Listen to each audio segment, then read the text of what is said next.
बहुत धन्यवाद मैडम, आपने बाल कल्याण समिति के संबंध में बहुत ही महत्वपूर्ण जानकारी दी।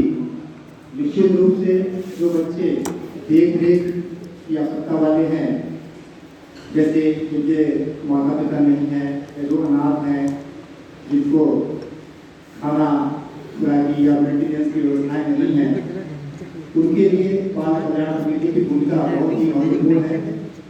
बहुत बहुत धन्यवाद आपका। अब मैं आग्रह करूंगा हमारे जो योगाचार्य हैं और किशोर बाल कल्याण, पहले किशोर न्याय जो बोर्ड था उसके मेंबर भी रह चुके हैं और वर्तमान में बाल कल्याण समिति के मेंबर हैं, तो मैं उनसे भी आग्रह करूंगा कि कुछ किशोर न्याय बोर्ड के संबंध में और जो देख रेख वाले बच्चे हैं उनके संबंध में बाल कल्याण समिति की क्या भूमिका है और कहाँ कहाँ उन्हें रिपोर्टिंग होनी चाहिए बाल कल्याण समिति को, इसके बारे में भी प्रकाश डालने का कष्ट करें। माननीय शर्मा। बैठ जाओ, आराम से बैठ के बोलो, आराम से बैठो। खड़े हो गए, कन्वीनियंट लग रहा है, दम आता है खड़े हो गए। और ये बाल कल्याण अधिकारी है ना, इनके अधिकारों के बारे में क्लियर करना होता है। धन्यवाद सर।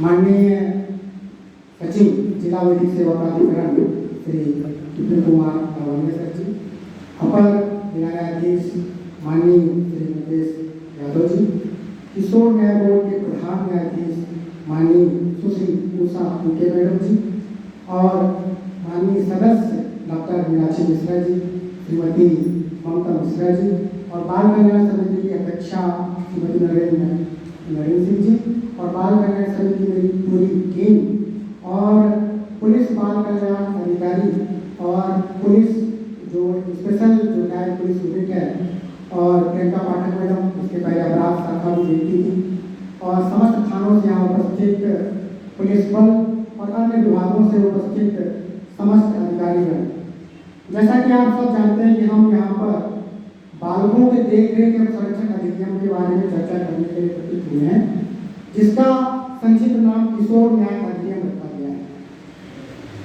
आखिर इसकी आवश्यकता क्यों पड़ी?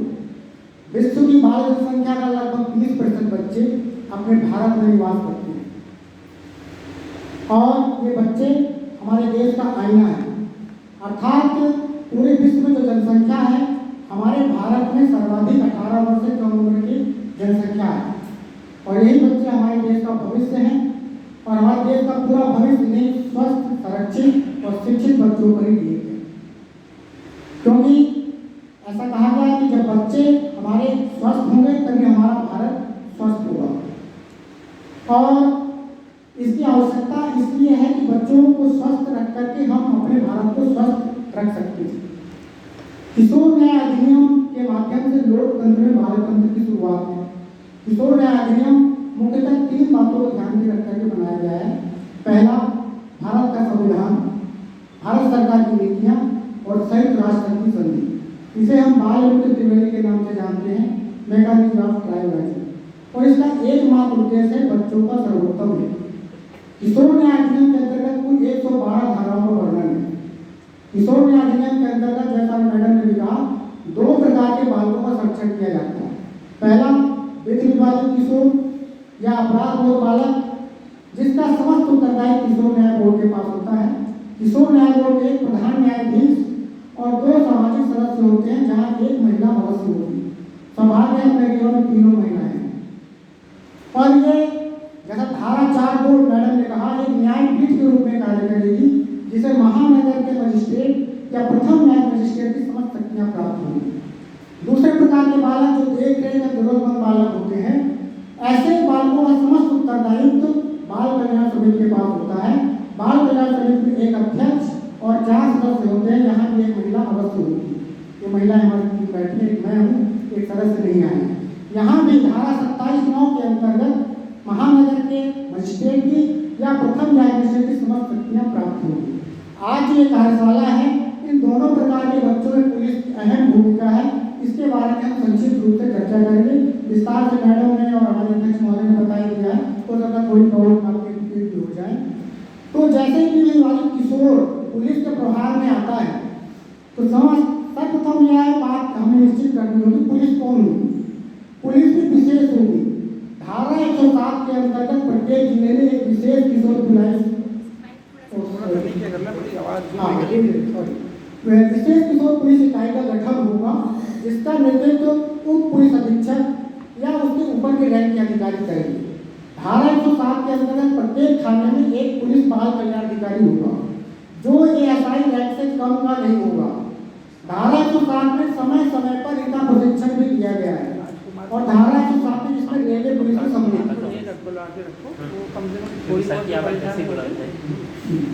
और जैसे ही बालक पुलिस को प्राप्त होता है, जैसे ही अपराध की सूचना प्राप्त होती है तो एफआईआर दर्ज होती है।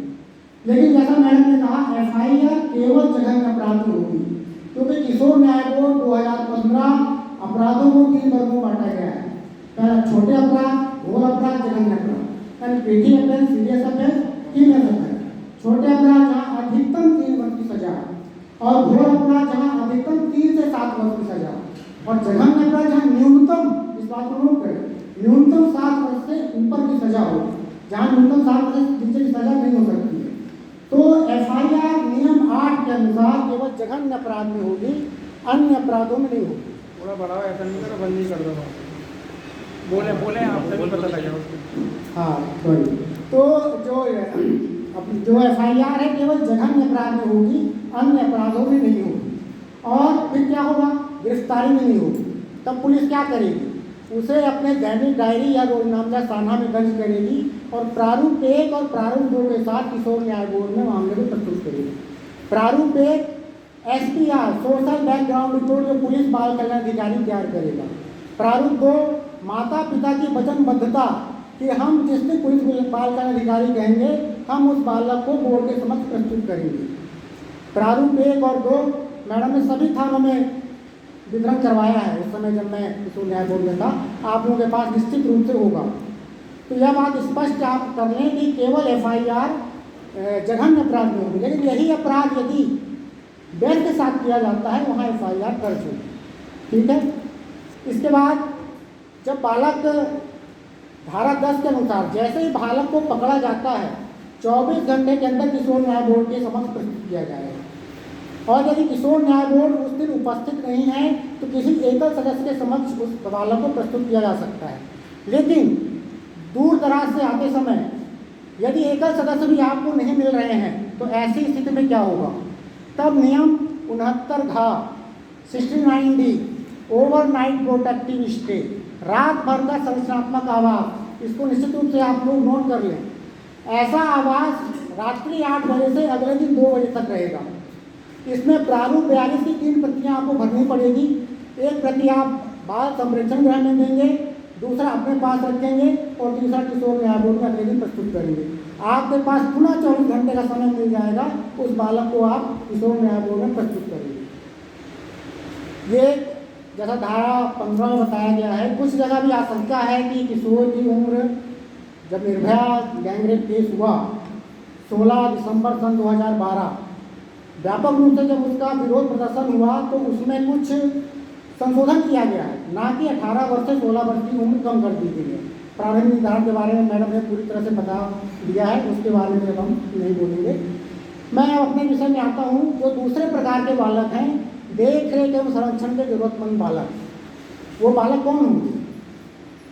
धारा 2 की 14 के अनुसार ऐसे बालक जो घर से भागे हैं, ऐसे बालक जिनका निश्चित निवास स्थान नहीं है, ऐसे बालक जिनका जीवन यापन का कोई ठिकाना नहीं है, जो गुमशुदा हैं, जो भीख मांग रहे हैं, जो कबाड़ बीन रहे हैं, जो अनाथ हैं, जिन्हें माता पिता ने परित्याग कर दिया है, जिसका शारीरिक एवं मानसिक शोषण किया जा रहा है, जिसका लैंगिक शोषण किया जा रहा है या शोषण होने की संभावना है, जिसकी बाल अवस्था में विवाह किया जा रहा है या बाल विवाह होने की संभावना है, ऐसे सारे बालक देख रेख संरक्षण के जरूरतमंद बालक कहलाए जाएंगे, जो कि आपको बाल कल्याण समूह के समक्ष प्रस्तुत करना है।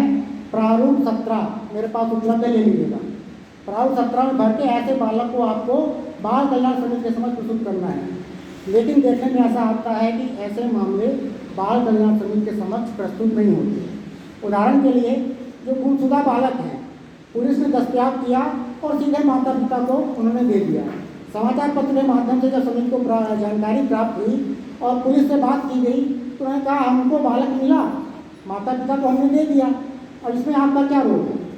लेकिन नियम 92(6) में स्पष्ट लिखा है जैसे ही बालक को पुलिस पकड़ेगी तुरंत बाल कल्याण समिति के समक्ष प्रस्तुत करेगी, साथ में जिला विधिक सेवा प्राधिकरण को भी सूचित करेगी, जिससे यदि उस बालक को या उसके परिवार को विधिक सहायता की जरूरत हो तो उसे प्रदान की जा सके। और पुलिस और बाल कल्याण समिति यह तय करेगी इस बालक के साथ और कोई अपराध तो नहीं हुआ है। तो ऐसे बालक, आज से आप लोग गुमशुदा बालक को आप बाल कल्याण समिति के समक्ष जरूर प्रस्तुत करें। उसके साथ और क्या क्या जोखिम हुए उस दौरान, घर यदि जाएगा क्या जोखिम होगा, ये सारी जानकारी बाल कल्याण समिति परीक्षा अधिकारी के साथ में एकत्रित करेगी। दूसरा, पॉक्सो वाले मामले हैं। पॉक्सो वाले जो भी मामले होते हैं वो सीधे विशेष न्यायालय में चले जाते हैं। समाचार पत्रों के माध्यम से, सोशल मीडिया के माध्यम से हमें जानकारी प्राप्त होती है। समिति के सदस्यों या अध्यक्षों से जब बात की जाती है तो थाने वाले बोलते हैं मैडम हमने तो प्रकरण विशेष न्यायालय को सौंप दिया, धारा 164 के तहत उसका बयान भी हो गया, अब आप क्या करोगे। लैंगिक अपराधों से बालकों का संरक्षण अधिनियम 2012 की धारा 19(6) नोट कर लीजिए।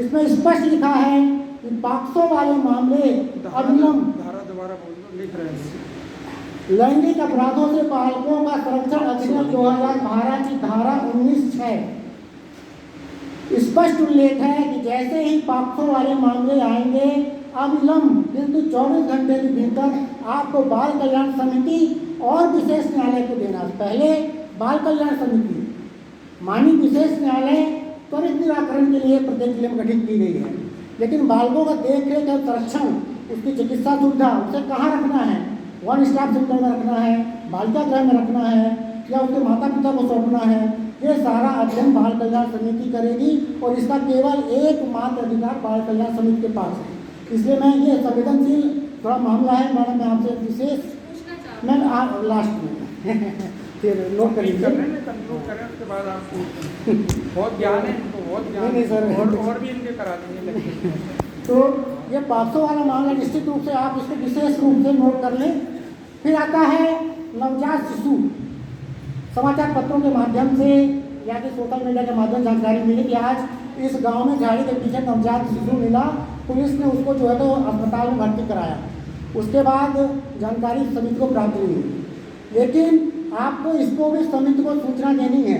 मैं पहले वर्णन कर चुका हूँ कौन कौन से देखे संरक्षण की आवश्यकता वाले बालक हैं, क्योंकि ऐसी जानकारी प्राप्त होती है कि अस्पताल प्रबंधन द्वारा उस बालक का, उस नवजात शिशु का क्रय विक्रय कर लिया जाता है। किशोर न्याय अधिनियम की धारा 81 में स्पष्ट कहा गया है यदि कोई व्यक्ति ऐसे शिशु का क्रय विक्रय करेगी तो अब 5 वर्ष का सजा कठोर और उसे 1 लाख का जुर्माना होगा। यदि यही अपराध अस्पताल प्रबंधन जब तो कोई कर्मचारी करता है वहाँ पर 3 वर्ष से सजा कम नहीं होगी, जो कि 7 वर्ष तक हो सकती है। ये ऐसे बहुत संवेदनशील मामले हैं। इन सब मामलों को आप, मेरा विशेष रूप से आग्रह भी है माननीय न्यायाधीश के दिशा निर्देशानुसार समस्त पुलिस बाल कल्याण अधिकारी ऐसे मामलों को यहाँ प्रस्तुत करेंगे। और कुछ चीज़ें ऐसे हैं जो धारा 74 दोनों बाल कल्याण समिति और किशोर न्याय दोनों प्रकार के बालकों के लिए है। धारा 99 ये भी दोनों प्रकार के बालकों के लिए है, गोपनीय मानी जाएगी। धारा 108 इसका व्यापक रूप से लोक जागरूकता किया जाएगा संचार के सभी माध्यमों से। आज ये भी एक लोक जागरूकता का एक अंग है। धारा 109 इसमें जो है तो मॉनिटरिंग राज्य स्तर में राज्य बाल आयोग, राष्ट्रीय स्तर में राष्ट्रीय बाल आयोग करेगा। अंतिम है, देर दूर से लोग आए, 93 नियम 93 के अनुसार यदि कोई व्यक्ति, कोई संस्था, कोई अधिकारी यदि इसके नियमों को, अधिनियमों को पालन करने में असमर्थ रहता है उसके खिलाफ कठोर कार्रवाई की जाएगी। अतः किशोर न्याय बोर्ड, बाल कल्याण समिति, जिला विधिक सेवा प्राधिकरण, परीक्षा अधिकारी, पुलिस बाल कल्याण अधिकारी, विशेष किशोर पुलिस इकाई, समस्त NGO और चाइल्ड लाइन पैरालीगल वॉलंटियर सभी लोग आपस में समन्वय बनाकर यदि कार्य करेंगे तो बेहतर परिणाम होंगे। सुकुमारावस्था का बालकों का दुरुपयोग ना हो, उनका स्वस्थ सुरक्षित विकास हो, उनके लिए गर्ममय वातावरण हो, इसके लिए किशोर न्याय अधिनियम एक नई युग की शुरुआत है, आशा की नई किरण है। इसे आप विश्वास आप स्वागत करेंगे।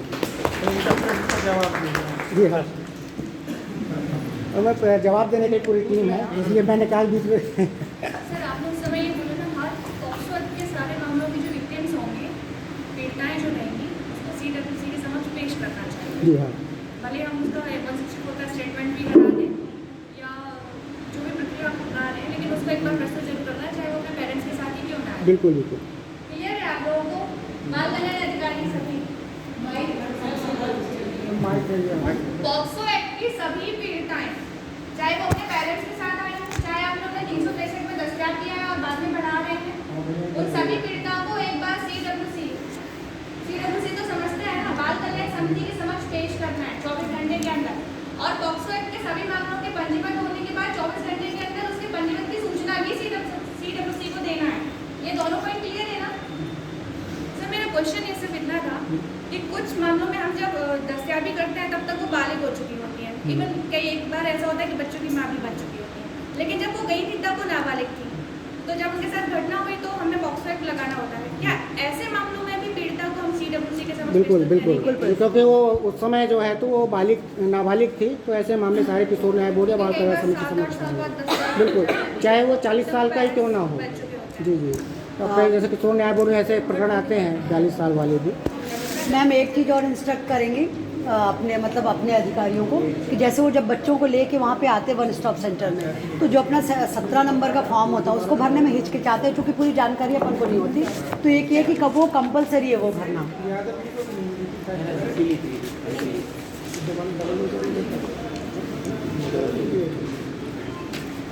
बहुत बहुत धन्यवाद।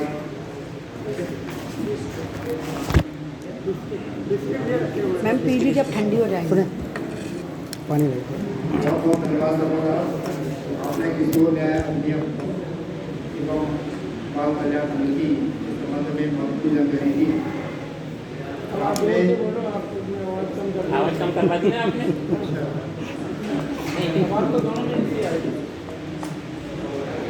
हेलो हेलो हेलो तो शर्मा साहब ने बहुत ही महत्वपूर्ण जानकारियाँ दी कि बाल कल्याण समिति के क्या अधिकार हैं, क्या कर्तव्य हैं, एवं जो बाल कल्याण अधिकारी हैं उन्हें पॉक्सो के प्रत्येक मामले में बाल कल्याण समिति को रिपोर्टिंग करनी है। अभी इसके संबंध में आपने बताया, अभी मैडम ने भी चर्चा करी, तो ये बात तो स्पष्ट हुई कि बाल कल्याण अधिकारियों को जो भी पॉक्सो से पीड़िताएं हैं उनके बारे में रिपोर्टिंग अवश्य करनी है बाल कल्याण समिति को। और शायद बहुत लोगों को ये ज्ञात न होगा कि बाल कल्याण समिति का ऑफिस